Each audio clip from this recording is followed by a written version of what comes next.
আমরা ওয়ার্ক প্লেসে অনেক ধরনের সমস্যার মুখোমুখি হই। এটার বড় একটা কারণ হচ্ছে যে আমরা নিজেরা সমস্যাগুলোকে সৃষ্টি করি। কিভাবে? সেটা হচ্ছে যে আমরা কলিগদের মধ্যে অনেকে বন্ধুত্বপূর্ণ একটা সম্পর্ক সৃষ্টি করার চিন্তা করি এবং এই বন্ধুত্বপূর্ণ সম্পর্ক সৃষ্টি করার কারণে অনেক ধরনের বড় সমস্যা আমরা নিয়ে আসি।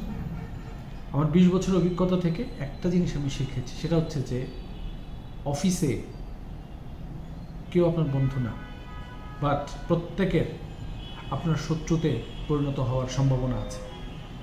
এবং এটা শুধু আপনার যে কোম্পানিতে চাকরি করছেন সেখানে না, আপনার ইন্ডাস্ট্রির যে যারা চাকরি করছে এক ইন্ডাস্ট্রিতে কেউ আপনার বন্ধু হতে পারে না। ফর এক্সাম্পল, আপনি যদি ব্যাংকিং সেক্টরে কাজ করেন, অন্য কোনো ব্যাংকের কাউকে মনে করবেন না যে সে আপনার বন্ধু। প্রফেশনাল রিলেশনশিপ রাখতে হবে, বিকজ হয়তোবা আপনার আজকে যাকে বন্ধু মনে করছেন তার সাথে আপনি অনেক কিছু শেয়ার করেছেন, ভেবেছেন যে হয়তো আলাদা ব্যাংকে আছে, but all of a sudden এমন হতে পারে যে আপনার একই ব্যাংকে কাজ করা শুরু করেছেন।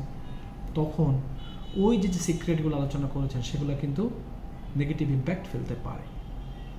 সো সেই জন্য আমার কাছে মনে হয়েছে যে আমরা যদি আমাদের কর্মক্ষেত্রে প্রবলেমগুলোকে নতুন কোনো প্রবলেম ক্রিয়েট করতে না চাই এবং প্রফেশনালি আমরা আগাতে চাই, তাহলে একটা উপায় হচ্ছে মনে রাখতে হবে যে কর্মক্ষেত্রে কেউই বন্ধু নয়, প্রত্যেকেরই শত্রুতে কনভার্ট হওয়ার সম্ভাবনা আছে।